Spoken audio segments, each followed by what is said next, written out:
Our final plenary for the day examines the intersection between endocrinology and internal medicine. May I now call upon the chairpersons, Dr. Varuna Pathirana and Dr. Lasantha Ganevatha, to the stage.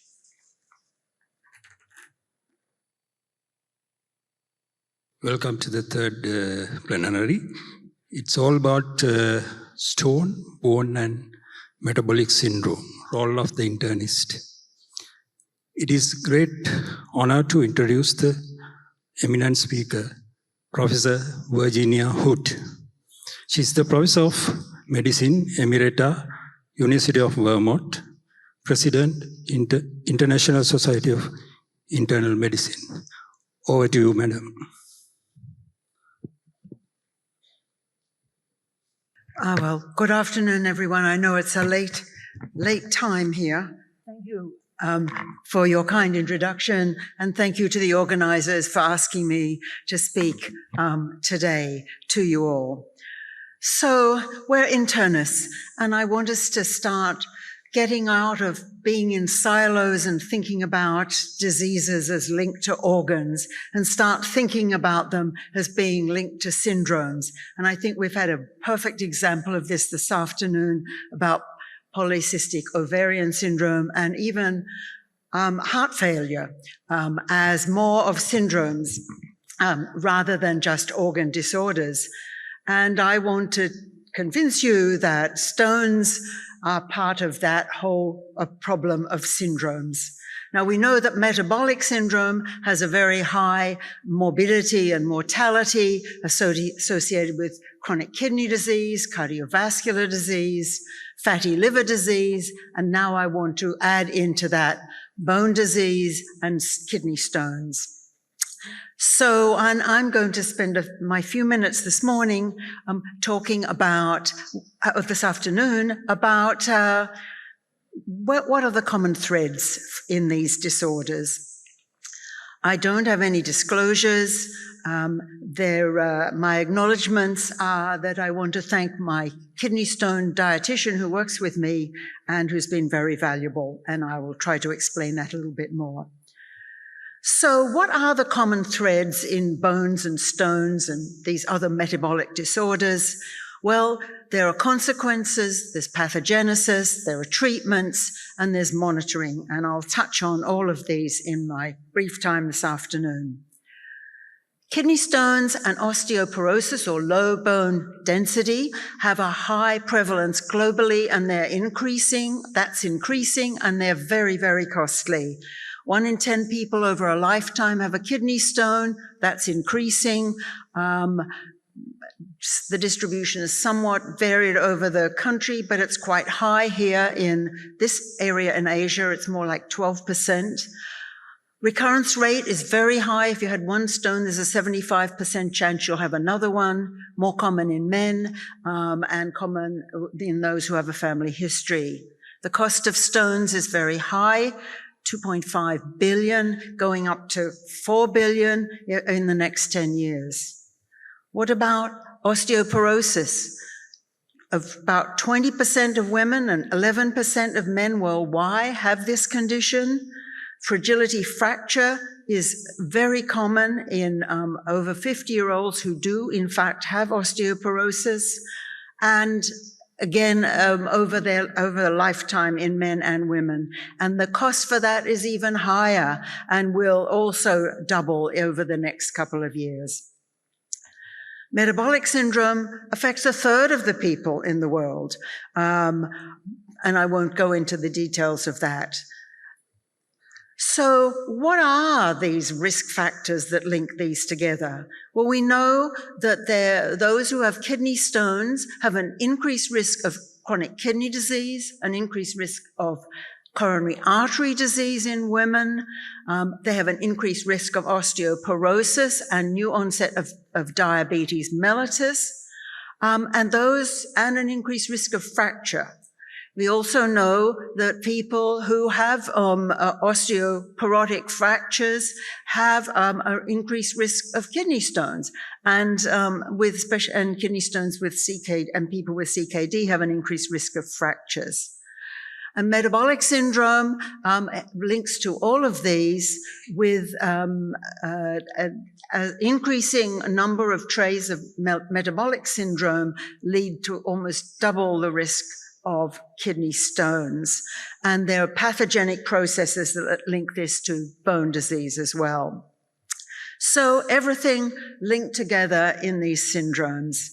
What are the causes or the so-called risk factors? Well, some are modifiable, some are non-modifiable. We'll concentrate a little bit on the mostly modifiable ones today. But there's geography. There are stone belts, as you can see here. These stone belts are in all different parts of the world, often in dry, hot places. But it looks like, at least in the US, they may be moving north as we have climate change, which is affecting disease in a big way. Genetic predisposition really has a big role in terms of kidney stones. But now we are finding that there are genetic causes that both link to kidney stones and to bone disease, the same kind of gene abnormalities. And then there's aging and hormones which affect both conditions, but particularly, of course, menopause affecting bone disease. And then there's the gut microbiome. Goodness knows, something we never even talked about 10 years ago, and now it plays a huge, huge role in all these metabolic and especially inflammatory related disorders. And I'll mention that. Now, let me just mention a few things about bones. The skeleton is 15% of the body weight. 60% of bone is made up of hydroxyapatite. That's calcium phosphate. Sounds familiar when we talk about stones, doesn't it? And 80 to 90% of stones contain calcium, even though most of the calcium in the body obviously is in the bones. The bone is maintained by the balance of osteoclasts and osteoblasts, and the imbalance is what leads to low bone mass, because that affects the bone protein as well, which is 30% of the bone mass. And bone is an endocrine organ, and it makes all these hormones or chemicals that affect things that cause kidney stones, phosphaturia, PTH, and vitamin D, which all affect calcium absorption and excretion. And bones produce osteopontin, which is an inhibitor of stones. So there we are all tied together as we live our lives. And then there's the gut microbiome I mentioned, which can increase bone mass by reducing bone reabsorption, but also can have an influence on kidney stones. I think I've mentioned most of these ideas as was really well characterized in this very nice paper called Idiopathic Osteoporosis and Nephrolithiasis, Two Sides of the Same Coin, and really links together all these pathogenic factors as shown in this nice diagram here. But I just want to add in here that a couple of these factors that are mentioned, like physical inactivity and smoking, do both affect stones and bones. And of course, some changes in calcium and vitamin D, which I'll mention. The common theme that we will have to focus on is hypercalciuria, because it's present in 20 to 30% of those who have low bone mass and 50% of those with kidney stones. So let's reflect a little bit on how stones form. They form because there is a supersaturated solution in the urine, where you have too much solute and not enough solvent, and you may have an abnormal pH, which leads to supersaturation, which then leads to crystallization here and crystal growth. And supersaturation increases the risk of stone formation. It varies over the course of the day, especially at night it gets worse, and that's why we have to think of fluids at night. And it also helps us prevent, and if we can lower it, it'll help prevent stone recurrence. And pH can affect also supersaturation with too high causing phosphate stones and too low uric acid stones. But there's also crystallization, which goes on in conjunction with supersaturation, and that is influenced by inhibitors. Okay, what are the factors that lead us to worry about this hypercalciuria? And just to mention that, of course, 90% of stones contain calcium, although most of the stones are either calcium phosphate or mostly calcium oxalate, some calcium phosphate, or a mixture of the both. And so we have to think about hypercalciuria because it's present in 50% of stone formers and 20 to 30% of those with low bone mass. Hypercalcemia can lead to hypercalciuria with conditions like parathyroid hormone and malignancy and sarcoid, but also you can have increased gut absorption of calcium. Some people just have it naturally. We don't know why. Others, it's because they're taking too much vitamin D or calcium supplements, or they have a condition. And of course, if you reabsorb bone with age or disease, when the bone mass goes, you lose calcium and phosphorus out of that. Diet high in protein here. As the protein goes up, you have more calcium in the urine. As sodium goes up in the diet, there is more calcium in the urine. And chloride, which goes, of course, with the sodium, does change bone resorption.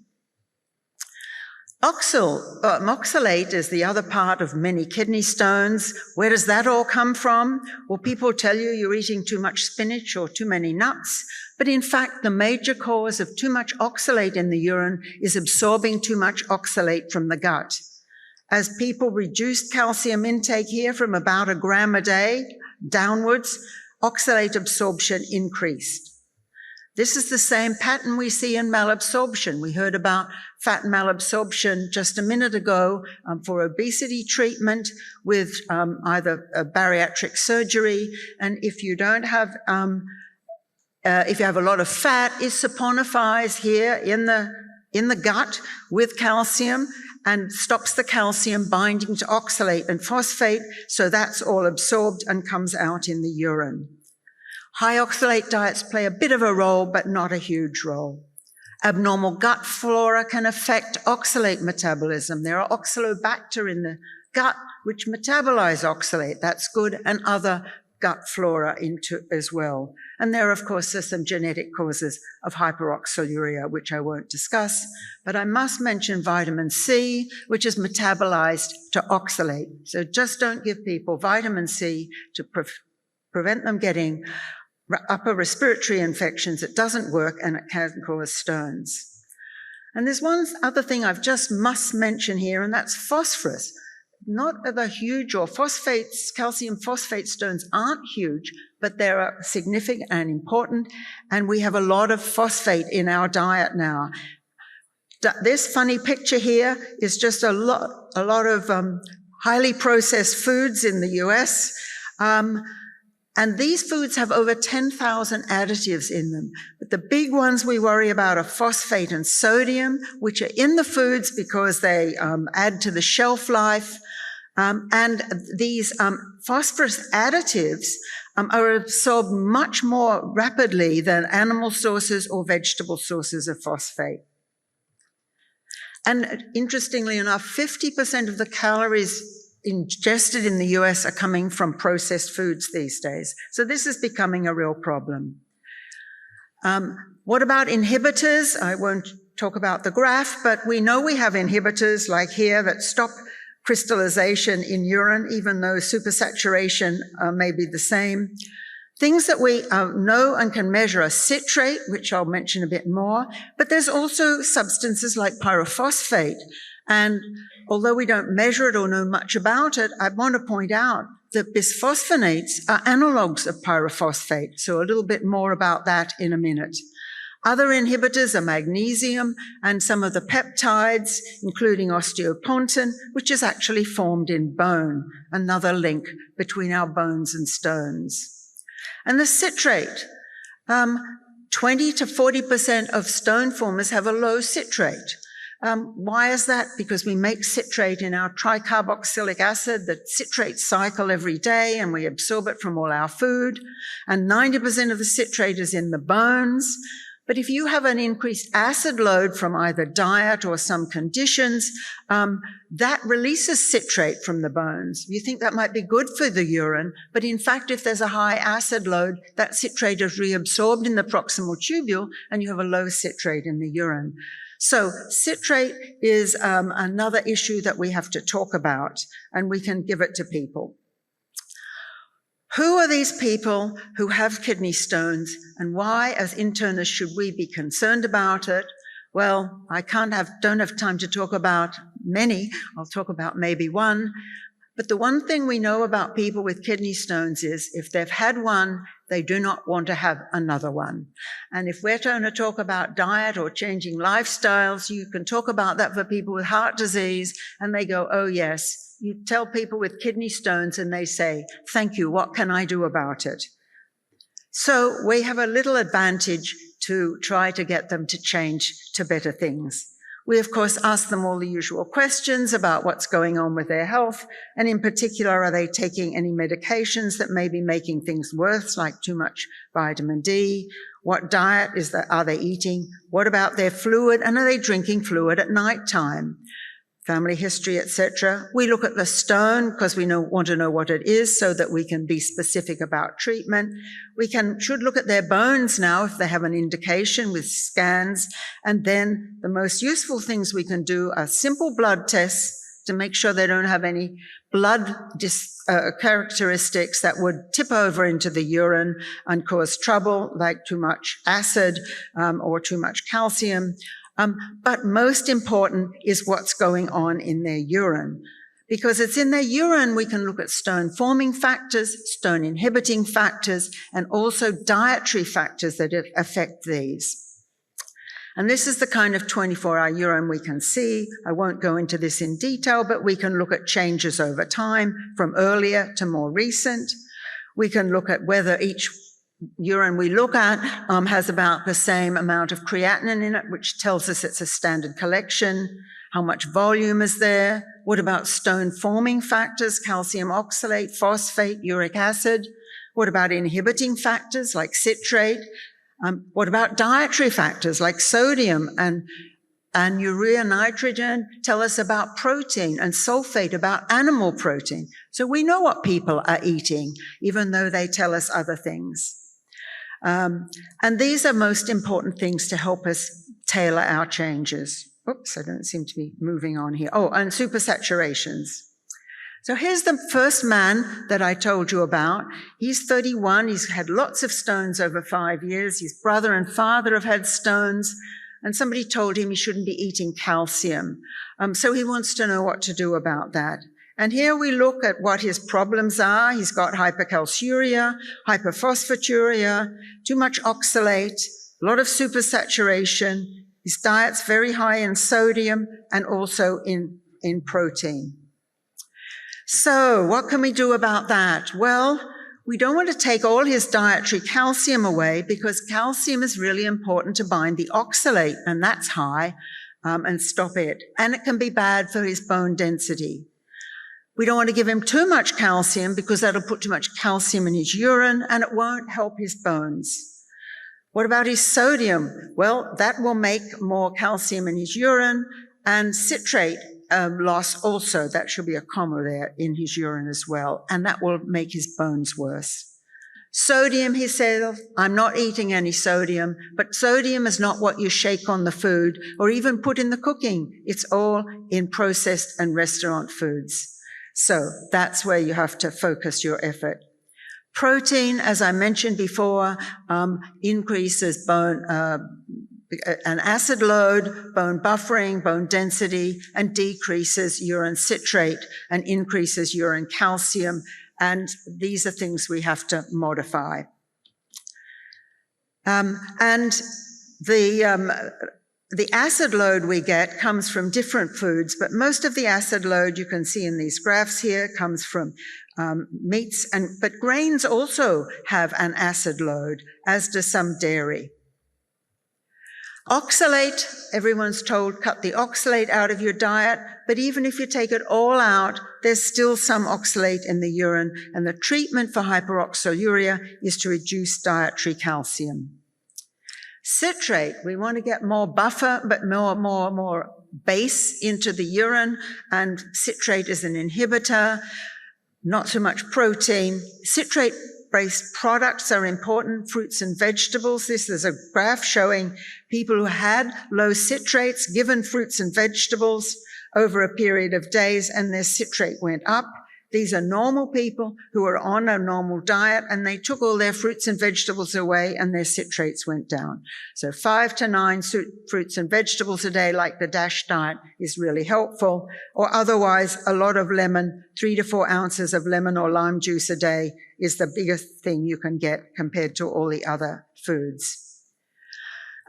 Is there any evidence to support these kind of changes? It sounds good on paper. Well, there's not a lot of good randomized controlled trials, but we do have these early studies from the Borghi group that showed that if you could just increase your urine volume from 1 to 2.5 liters a day, you could reduce stone formation by 50% over several years. And if you change your diet to a lower sodium, lower animal protein, but calcium normal, you could also reduce stone formation by 50%. And this was compared to just reducing calcium in the diet down to 400 milligrams a day. That didn't change calcium in the urine, didn't change the stones, but increased oxalate and excretion and reduced citrate. And the DASH diet, although there's no true randomized controlled trial in observational studies, really did reduce risk of stones. So what happened to our man here? Well, he went on the DASH diet, he changed his sodium here down, he changed his protein down, and his calcium and oxalate both went down, as did the supersaturations. Now, what about if that doesn't work? Diet doesn't work. What else do we have to offer? Well, everyone's heard of thiazides and reducing stones. And I want to say they've had a bad rap. They really do work. This is 7 randomized controlled trials in a meta-analysis. 8 of them. Everyone showed reduced stone recurrence, except for the no stone study, which had some flaws, which I can just mention. But also look at thiazides on hip fracture. They really reduced hip fracture in these, again, a meta-analysis. What about the no stone study that came out in the New England Journal in 2023?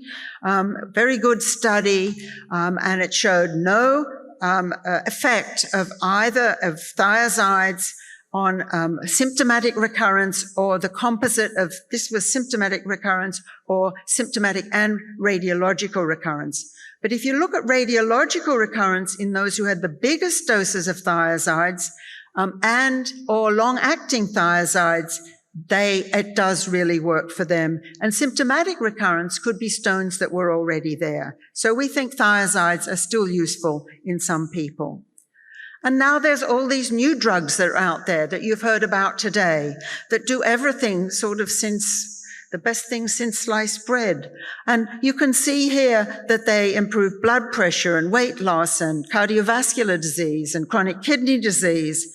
And now it turns out they may be able to reduce stones as well by the osmotic diuresis, increasing urinary citrate, and reducing supersaturation of both uric acid and calcium oxalate in studies, and having some anti-inflammatory effect. I won't go over the studies that are out there. They're observational, this systematic review. They're in huge numbers of people, and there was a reduced risk of stone. There was stone prevention in the study. And this one compared the SGLT2s to the GLP-1s, saying they were better. And also there was a nice study that said it didn't really hurt the bones. One new crossover study which suggests that we can reduce stone risk factors in quite a well-designed study with empagliflozin, but it's a very small number and only for a few weeks, and didn't look at stone recurrence. GLP-1s have suddenly come up as being a potential. And again, now people can do these huge studies in like 120 million people and pick out the people who have some story of stones. These were people with obesity but no diabetes who were on these drugs. And some of them had had stones and some hadn't. And they could also show that there was a consistent independent association between their use and reduced kidney stone risk, regardless of prior stone history. So GLP-1s out there may also be helping us with our metabolic syndrome patients and our stone patients. And then perhaps most interesting, I think, because of its pathophysiological association, are the bisphosphonates.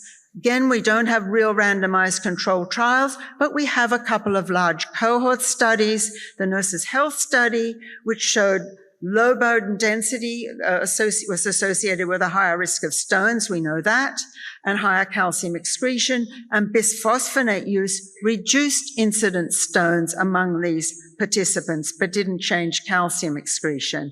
And this works because the bisphosphonates are acting on the bones as well, but also because they have this effect of changing crystallization in the urine because of their relationship to pyrophosphate, an inhibitor of stone crystallization. And there's some other very interesting observations here.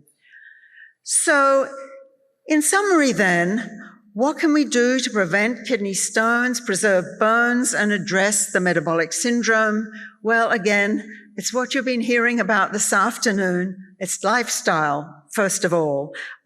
Weight-bearing exercise is good for stones. It's good for bones. It certainly doesn't hurt stones, and for well-being and metabolic syndrome. Fluid intake, 2 to 3 liters a day. We want 2.5 liters of urine, and evenly throughout the day and night to keep people keep the supersaturations in the urine low.